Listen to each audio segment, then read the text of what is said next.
It's a beautiful sight outside, beautiful weather here at the Kennedy Space Center, where we welcome you for our live coverage of NASA and SpaceX's launch of Crew 5. I'm Daryl Nail, and with me is NASA astronaut Bob Behnken, who along with Doug Hurley were the first astronauts to fly Crew Dragon into space. Bob, it's great to have you here. You were part of that historic flight, and now here you are back helping us with our launch commentary for today's mission. Well, thank you, Daryl. I'm super excited to be here. A beautiful day to relive my launch experience. Looking forward to it. You certainly will remember this experience well. We've got video recorded from just less than an hour ago of Crew 5 getting suited up in that historic suit-up room. And there you see them. Everything went smoothly. You can see the astronauts there in their spacesuits after getting them fitted and Core tested. Countdown, And those T-minus 3 hours and 23 minutes. The displays are configured for crew ingress on schedule. That's our launch audio. We're going to pause whenever that comes up. But tell me a little bit about those custom flight suits, Bob. Well, Daryl, I've heard those suits referred to as space tuxedos by some of the SpaceX team, and they are custom fit, and they are, what the crew needs to wear in case there was any sort of an issue inside of the capsule. And here they come, Advanced Crew team 5. complete. Crew they're ready for crew arrival, and crew are walking out of the O&C room now, on schedule. Indeed they are. And there they are. The astronauts of Crew 5 taking their first steps outside as they head to the pad. From left to right, cosmonaut Anna Kikina, Josh Cassada, Commander Nicole Mann, and Koichi Wakata.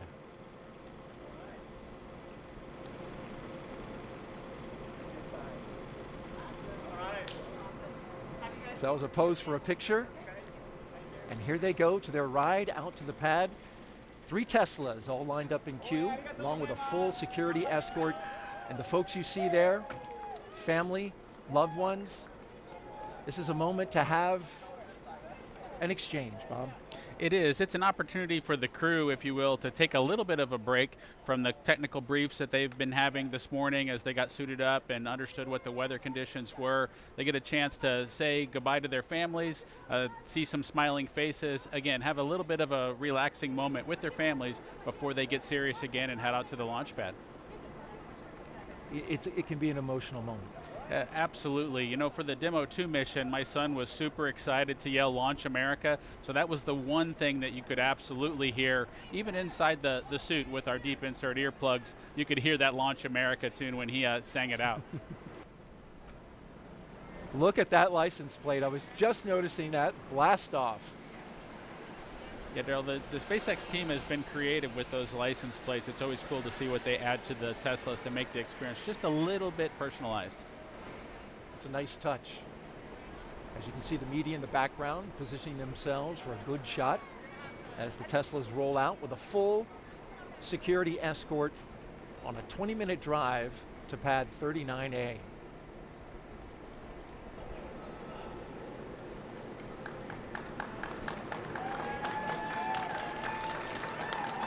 And there they go.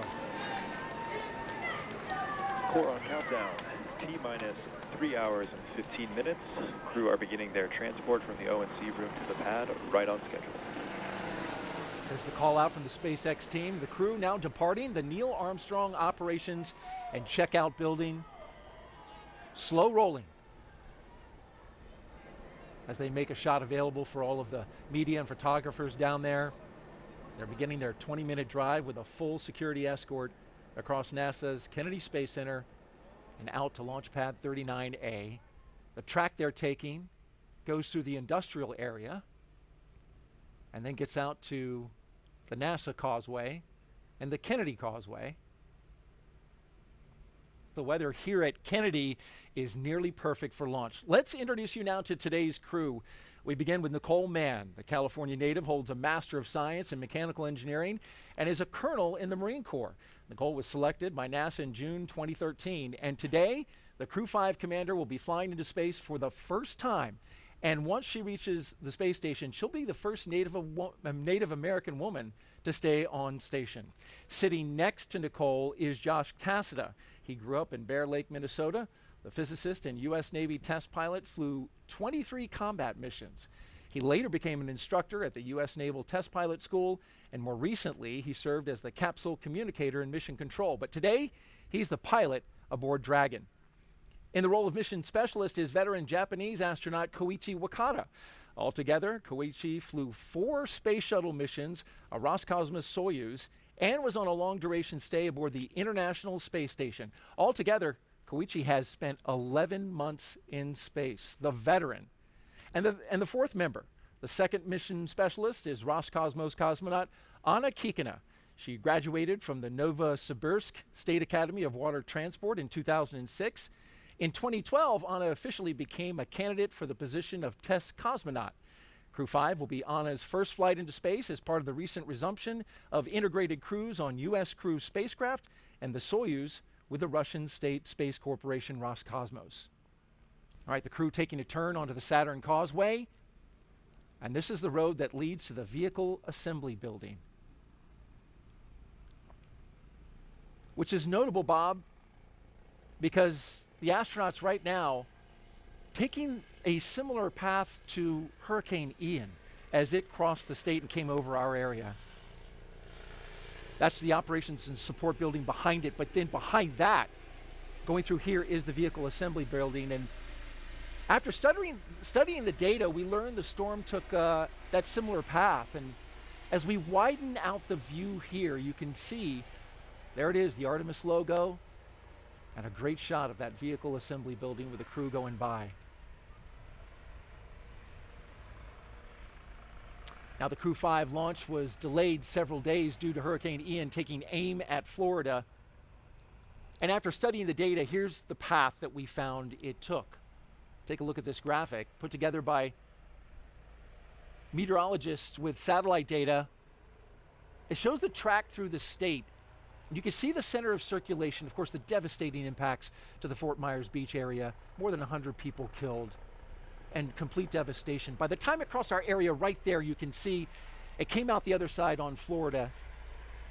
Between pad 39A and 39B, and 39B is where we had our moon rocket, the SLS and Orion spacecraft. But officials here at NASA and the launch team with SLS made the decision to move the SLS indoors, and this is video from that day, 3 days prior. The mighty SLS and Orion spacecraft going into the shelter of the Vehicle Assembly Building as Hurricane Ian passed overhead. It's a 4-mile, 10-hour trek it was that day. And we got winds, Bob, over 96 knots at the top of one of the lightning towers out at pad 39B. So certainly the winds were whipping up high and down below, around 60 knots. It was a good move to put that rocket in the shelter. Yes, it's just remarkable to kind of have seen the track of the storm, have it come right through the Kennedy Space Center, and to be sitting here just a couple of days later getting ready to launch a crew into space. There you see the security vehicle pauses, comes off to the side, and the Tesla vehicles roll on, along with the MRAP in tow. And this begins the part of a really neat experience. Going up the slow grade as they pass the security checkpoint and into the blast danger area. This is an area only for the astronauts and the advanced team, as well as the closeout crew. It's a restricted area, and you go up that slow hill and you're looking right at that rocket. You know, Daryl, as you make your way to the launch pad, you kind of go through layers, if you will, of people that can be near you. So whether that's your family and your guests when you're back at the ONC building, but as you make your way to the pad surface, there are these milestones that you get past where you become more and more alone on your ride into orbit. And so heading up this hill to the launch pad surface, it's definitely a smaller group, and that group continues to shrink all the way to hatch closure. And in your case, until it was just you and Doug Hurley. That's true. It was just Doug and I, and of course all the support team that's reaching out to you via the radio to make sure that they're watching over and making sure that you're ready to head off into space. But it was definitely Doug and I alone with our thoughts. These 4 Crew 5 astronauts now actually on the pad surface. As you can see them driving onto it, there's a track that they just came over that goes around the launch pad. That's a relic from the space shuttle era as well as the Apollo. There's the base of the rocket, and dead ahead, the elevators to the launch tower that will take them up to the top of the crew access arm and allow them to make entryway into the Crew Dragon.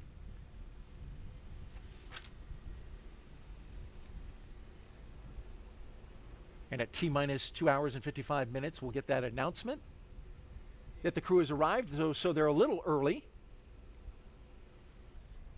You can see the flags flying and the clock ticking down. If you're just joining us, you're watching live coverage of SpaceX mission known as Crew 5, as we watch the first 2 astronauts walk out onto the pad surface, getting ready to do what, and I have to admit, I have to attribute this, the rocket recline. There it is. I like the way they did it kind of in coordination as well. I think that was something that Doug and I didn't quite nail on the Demo 2 mission, but I appreciate them getting it sorted out by Crew 5. That was Commander Nicole Mann and pilot Josh Cassada that just took that look up, and I mentioned the attribution. That was our voice of mission control. Rob Navius came up with that phrase, so got to give him credit for that, the rocket recline. We'll get the next 2 mission specialists who will do the same move, but for now, they'll go into the elevator, the same elevator, Bob, that you rode on 2 missions aboard the Space Shuttle and Crew Dragon.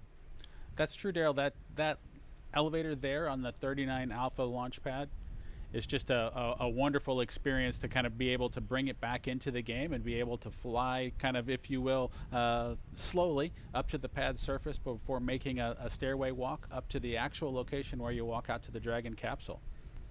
And there we see the top of the elevators where they'll walk out, and this is something that they have rehearsed a few times. Certainly we were here when they rehearsed it the other day during what's called a dry dress rehearsal.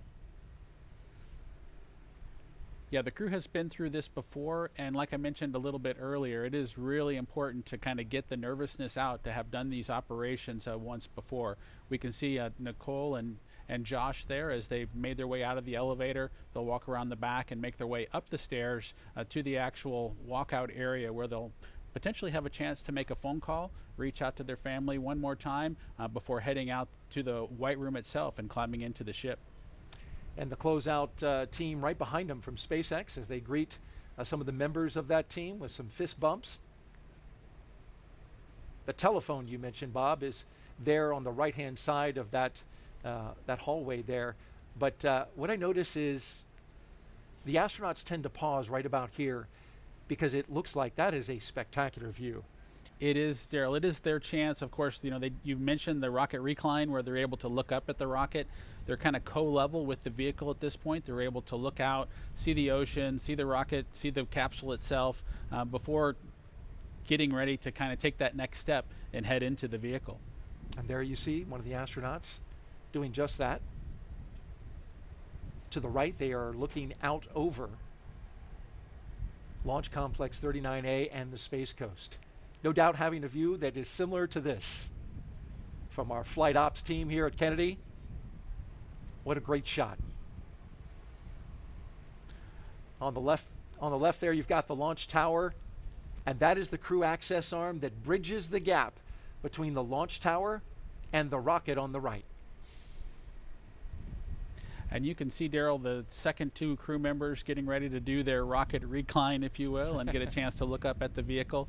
I know they're excited to get their chance to climb in and strap down. Not quite as perfect and in sync as Josh and Nicole were, but they did a great job. Again, better than Bob and Doug. So better than Bob and Doug, but not quite as tightly choreographed as Nicole and Josh. They nailed it. Nonetheless, they get a great view right before they make their way into their spacecraft, and that will ultimately take them into space. We've got a split screen now. The 2 mission specialists on the left, and to the right, we're tracking our pilot and commander.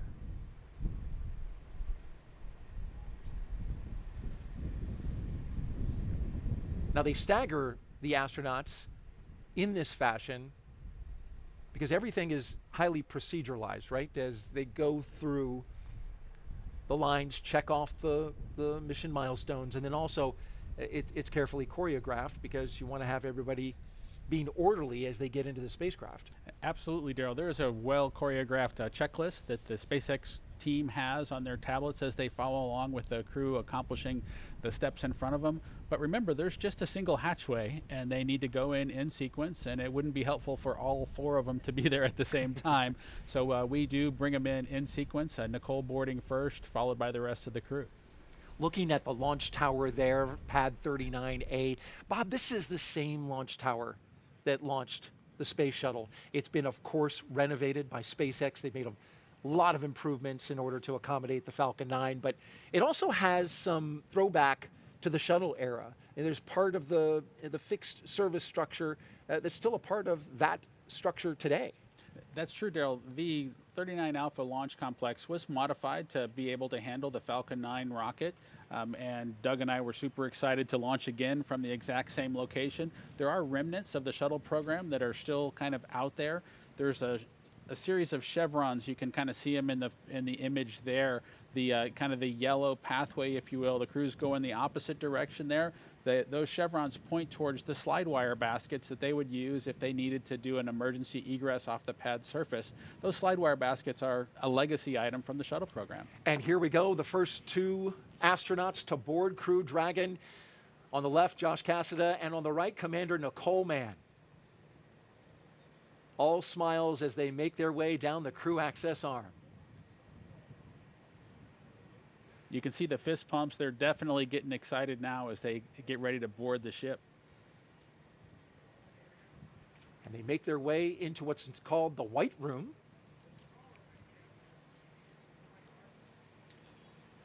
Do a photo op there. Core on countdown. And you can see 2 the hours space. and 47 minutes. Crew have arrived at the White Room just a little bit ahead of schedule.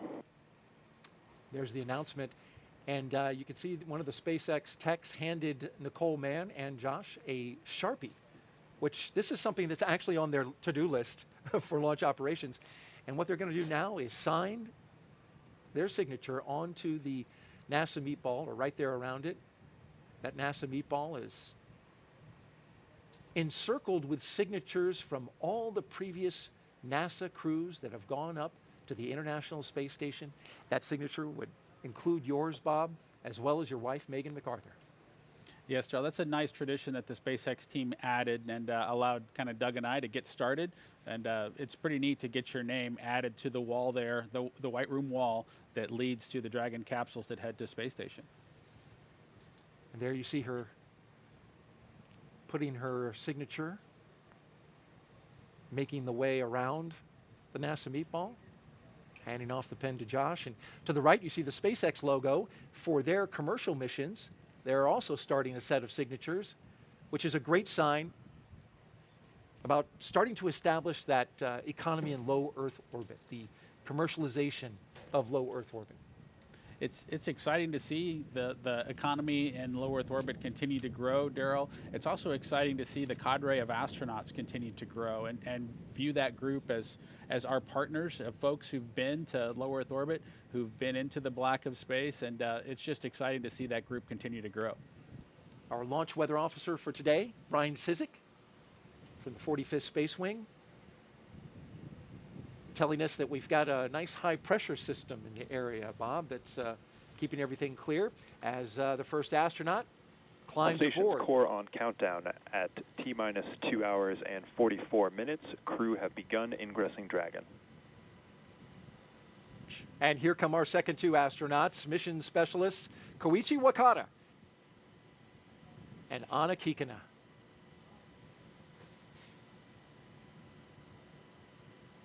They're next up in the White Room. Big thumbs up from Koichi. He's the veteran of this group, Bob. We got 3 first-time flyers and a guy that has a lot of experience in space. That's true, Daryl. You know, Koichi was in the astronaut office when I arrived a couple decades ago, you know, just having joined and trained as a shuttle astronaut, getting the opportunity to fly on his 3rd space vehicle kind of going forward here. It's got to be exciting for him to try on a new spaceship. And making his 5th flight into space.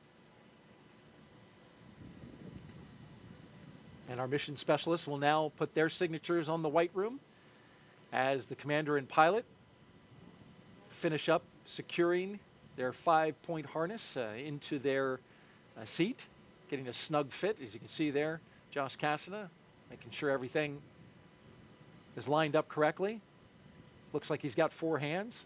But those are his gloves. I'm sure an extra set of hands couldn't hurt. Yeah, no, he just has the 2 hands, just like the rest of us, but he does have the gloves there kind of taken off to kind of give him some additional dexterity as he tries to work through getting all the strap-in process completed. You mentioned the 5-point harness, much like a racing harness that the astronauts strap in with. Likely they won't need all of the capability of that harness as they head into orbit and take their ride, but it does provide some capability should the emergency escape system be activated to really keep them strapped tightly into their seats. So very exciting watching them getting settled in. We've got this awesome view of the Falcon 9 with Dragon on top, crew on board already. We have been watching the crew since this morning make their way to the launch pad, climb up the fixed service structure, walk across that beautiful crew arm that you see there on your screen, and now they are getting settled into each one of their seats, and there is the Crew 5 crew there on your right-hand screen.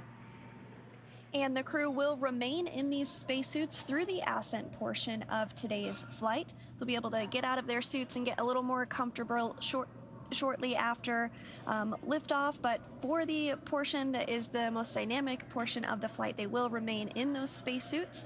And the primary function of those spacesuits is to protect the crew in an event of a cabin depressurization.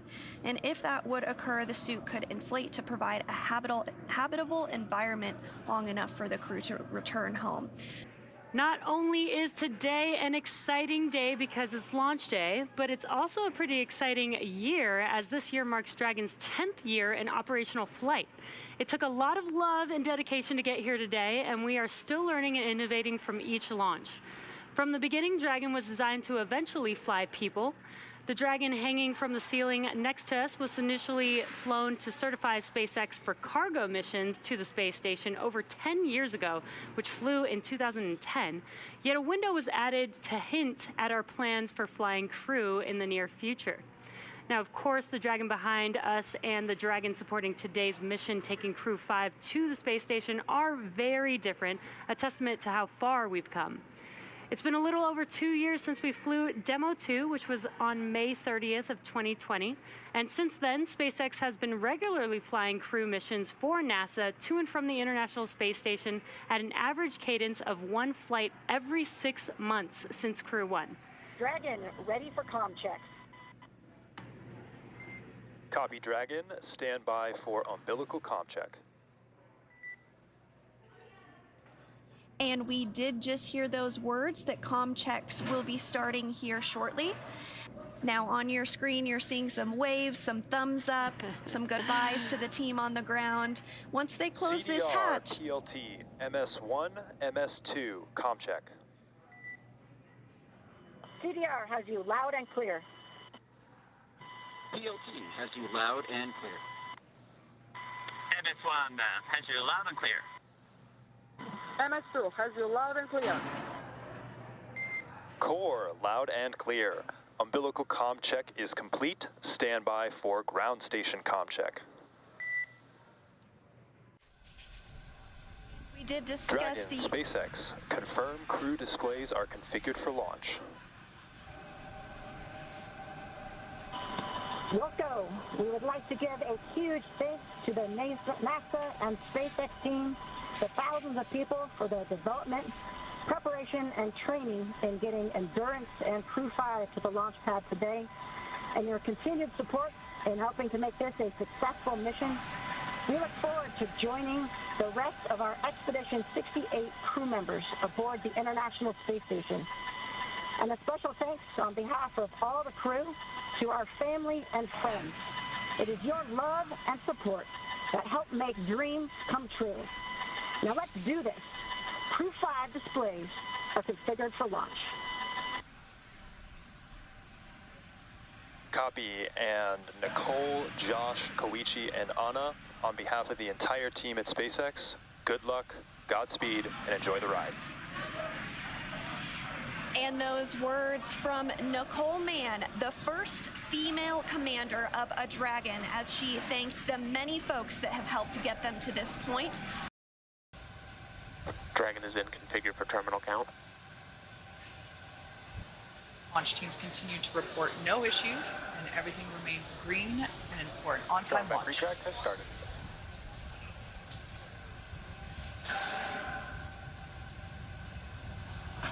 And here in just a couple seconds, you might be able to see the strong back arm as it does begin to retract. As Kate said, it will recline 2 degrees.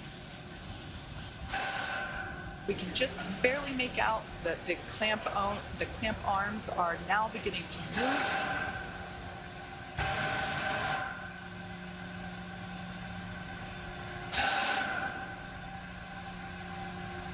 All right, now that those clamp arms are removed, as Sandra said, this will retract by 2 degrees, and then at liftoff, the strong back will retract another to 45 degrees, allowing Falcon 9 to clear.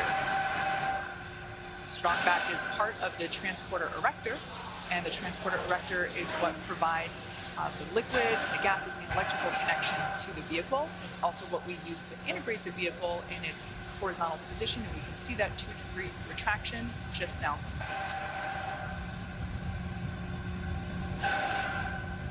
And the next call out that we should hear in about 20 seconds is that the first stage LOX load is complete.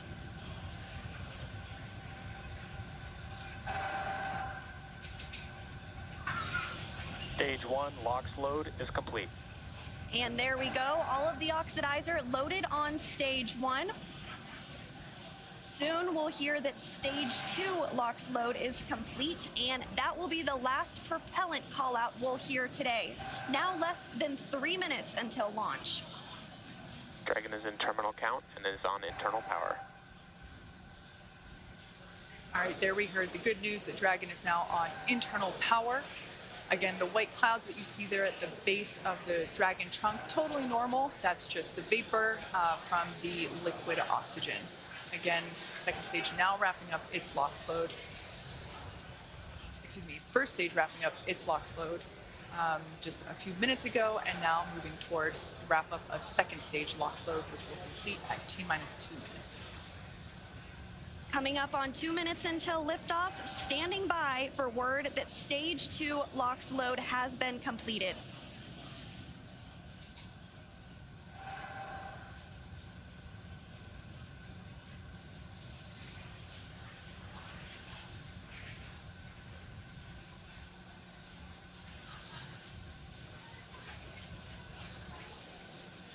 Dragon is in auto idle. Stage 2 LOX load is complete. There we heard the call out. Falcon 9 is now completely fueled. All of its propellants, so Gas closeouts are starting. Expect loud venting. all of its propellants, and we can see that leftover liquid oxygen now being vented or released, now flowing further away from the vehicle. So nearly 1 million pounds of liquid oxygen in RP1 now on board Falcon 9. It is fully loaded and ready for launch. And coming up at T-minus 1 minute, we'll hear that Dragon is in countdown. Its flight computer will switch to countdown mode, and we'll hear that the flight termination system on Falcon 9 is armed. STS is armed. Falcon 9 is in startup and is now controlling. And there you heard it. Dragon is in countdown. Dragon's flight computer in countdown. The flight termination system now armed. We should get the final go for launch from SpaceX launch director Mark Dragon, Soltis. SpaceX. Godspeed. Go for launch. SpaceX Dragon, go for launch. SpaceX T-minus reports 30 go. seconds. Crew reports go. 30 seconds until liftoff.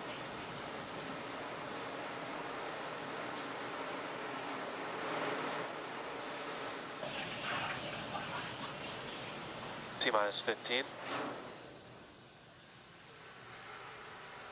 10, 9, 8, 7, 6, 5, 4, 3, 2, 1. Ignition. Engines full power. And liftoff.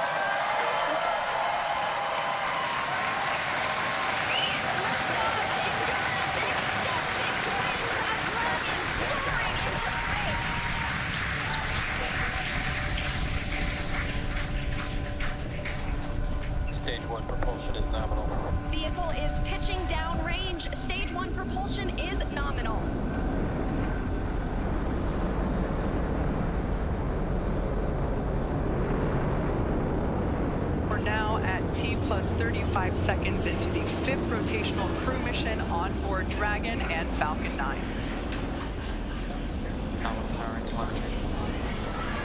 Coming up in just a few seconds, we'll hear the call out for stage 1 throttle down. Stage 1 throttle down. Falcon 9 engines throttling down to help pass through the period of maximum dynamic pressure. This period is known as max Q, and once the vehicle, there we just heard that the vehicle is now traveling faster than the speed of sound. Once through max Q, we'll throttle those Merlin engines back up. Max Q. Stage 1 throttle up. Stage 1 throttle. Stage 1 Bravo. Copy 1 Bravo. That call out for 1 Bravo means we're in the second and final abort mode for the first stage, continuing to get good performance. The crew is already pulling over 2 Gs. And next up is going to be a couple of events in rapid succession.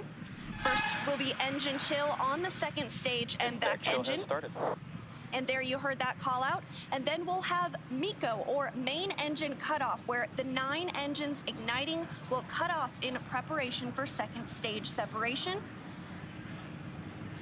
Then we'll see the single Merlin vacuum engine on the second stage ignite and continue to carry the Crew 5 astronauts to orbit. Just like we did on first stage, that MVAC chill is intended to help pre-chill the hardware prior to the full flow of that densified liquid oxygen. Stage 1 throttle down. At this point in time, those 9 Merlin engines are beginning to throttle down in preparation for MECO, or main engine cutoff.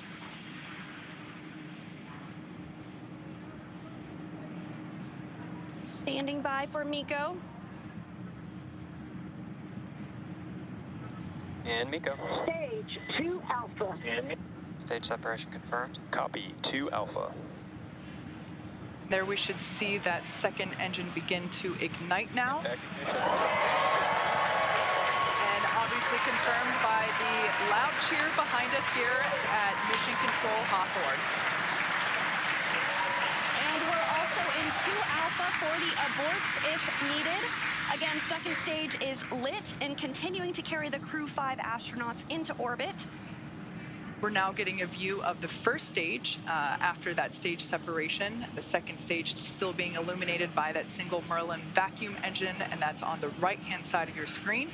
First stage on the left-hand side of your screen making its way back to Earth. We will be attempting to land it on our drone ship, which today we are using Just Read the Instructions. Acquisition signal, Bermuda.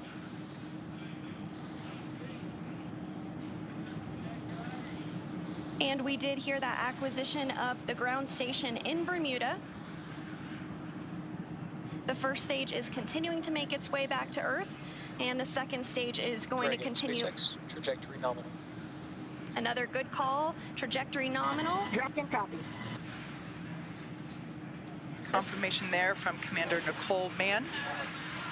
You can also sort of see the Space Coast there in the background of the first stage on the left-hand side of your screen. It also looks like you can actually see the thrust plume created by the first stage as it's now rotating just out of screen. Second stage is going to continue firing until a little over 8 minutes into the flight, really doing the heavy lifting now, getting the crew into orbit. Everything continues to look nominal on both first and second stages. As I mentioned before, the first stage will be making a landing on one of our drone ships, which is currently parked a couple hundred miles off the coast of Florida in the Atlantic Ocean. So we can see now that... Dragon, SpaceX, trajectory nominal. Good confirmation there that we have good trajectory. The second stage now traveling over 5,400 miles per hour. Crew is pulling a little more than 1 G right now. That's going to continue to ramp up, peaking just before we get to second stage cutoff here in just a few minutes from now.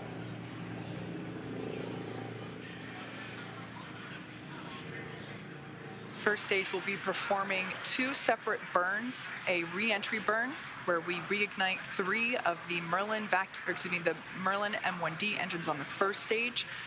We ignite the center engine into radial engines to help slow it down as it re-enters the Earth's atmosphere. And then the second final burn, and that will be the landing burn on our drone ship. And the single MVAC engine that you see. Trajectory nominal. The single MVAC engine that you Copy. see on the right of your screen is continuing to fire. We did hear another call out that trajectory is nominal. Crew heading in the direction that they are supposed to be. This single engine can produce over 220,000 pounds of thrust in the vacuum of space, now over 200 kilometers in altitude. We will start to hit events now in a rapid succession as the first stage continues to make its way back to Earth and the second stage continues its burn. Just a couple minutes left in that burn. For those of you just joining us, just over 6.5 minutes ago, our 4 Crew 5 astronauts launched from Kennedy Space Center in Florida, and they are now making their way into orbit on the second stage inside Crew Dragon. Trajectory nominal. Which we're hearing that the trajectory on that is nominal. Dragon copy. They are safe inside Dragon Endurance, whereas the first stage on the left-hand side of your screen is making its way back to Earth. We are coming up to the re-entry burn, which, as I said before, we ignite 3 of the 9 Merlin engines to help slow the booster down as it re-enters the dense part of the Earth's atmosphere. As the entry burn completes, we'll be in the final... Stage 1, entry burn startup. So there we heard the Stage 2, call out. STS is safe. You can there see it on your screen that that entry burn has been initiated.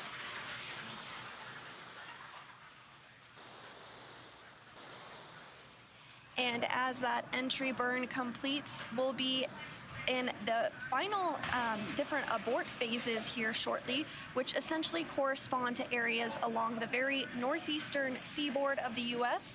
Stage 1, entry burn shut down. Great news, that entry burn was shut down, and then those last all the way across the Atlantic off the coast of Scotland for those abort zones.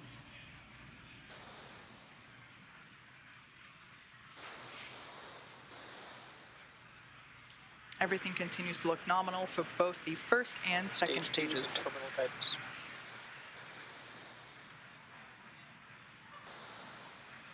And the crew with the second stage still attached is now traveling over 13,000 miles per hour. We're about 10 seconds away from SECO 1. Copy, Shannon. Shannon, Stage 1, transonic. that call out for Shannon, Ireland, indicative of our final abort zone. After this, we'll see second stage shut off, and we'll be listening for confirmation of a good orbit, which tells us the crew and Dragon are exactly where they need to be. And there we had confirmation that the Stage MVAC 1 landing burn. has shut down simultaneously. The entry... Dragon SpaceX, nominal orbit insertion.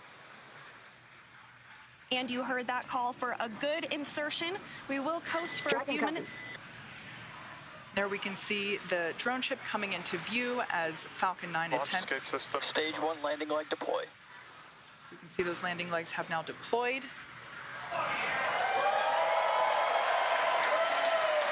And as you can see on your screen, and you can hear by the clapping and cheering behind me, Falcon 9 has landed on our drone ship just through the instructions, parked off the coast of Florida. Signal. Okay.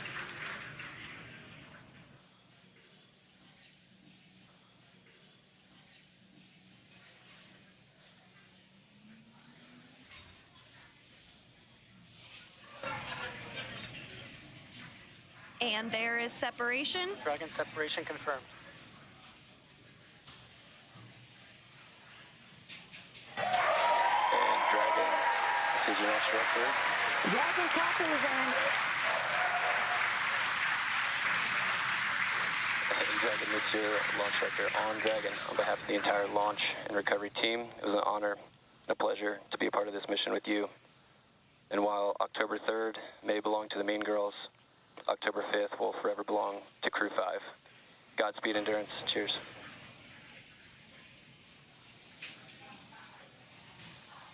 Awesome. Thank you so much to the Falcon team. Woo! That was a smooth ride uphill. You got 3 rookies that are pretty happy to be floating in space right now, and 1 veteran astronaut who's pretty happy to be back as well. Let's see what you got to say, Koichi. Falcon team, it was a smooth ride, and I see all the 3 happy faces here. Back in 0G, and I appreciate all the help to give us a smooth ride and training. And thank you so much. JAXA の支援隊の皆さん、非常にスムーズな打ち上げでした。打ち上げご支援していただいた皆さん、応援に駆けつけてくださった皆さん、ありがとうございました。この調子でチームワークを持って頑張ります。Thank you for your support. Anya. Thank you, Falcon 9 and fellow agencies, to Roscosmos, NASA, and JAXA, and SpaceX exactly for giving us that opportunity. We're so glad to do it together. And thank you for everybody, for all people who with us. Спасибо большое всем агентствам Роскосмос, NASA, JAXA и, естественно, SpaceX за предоставленную нам возможность. Мы рады всем экипажам делать то, что мы сейчас делаем. И большое спасибо всем людям, кто сейчас с нами.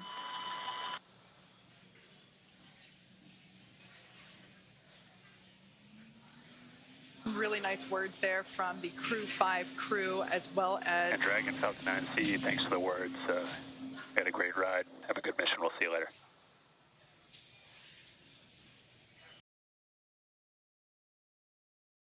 And Dragon, cameras are internal. Also getting some great views inside the capsule here, so if you all want to get a chance to talk about your indicator, we'd all love to hear some.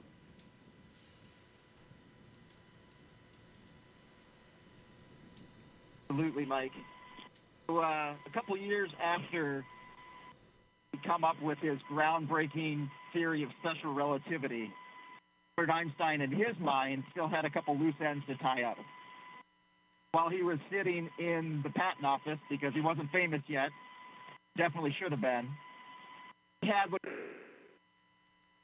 his happiest thought of his entire life. That thought was, person in free fall doesn't feel their own weight. That thought, along with some others that he built upon, led to general relativity and our understanding of gravitation and curvature of space-time. We're experiencing Einstein's happiest thought continuously, like the International Space Station has been doing for over 20 years. On Crew 5, call this little guy our free fall indicator. We're here to tell you there's plenty of gravity up here. In fact, that's what's keeping us in orbit right now and preventing this trip on a Crew Dragon from being a one-way trip. A little bit like life. We live in the same world, we live in the same universe. Sometimes we experience it in a very different way from our neighbors. We can all keep that in mind. Hopefully we can all continue to do absolutely amazing things, do it together.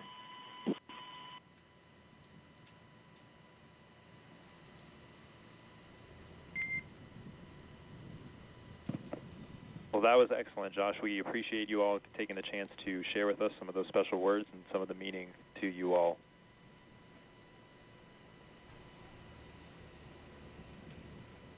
I tell you, my crewmates are just happy that we didn't break out a dry erase board and get into more details.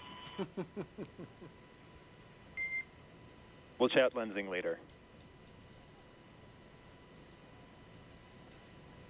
Absolutely.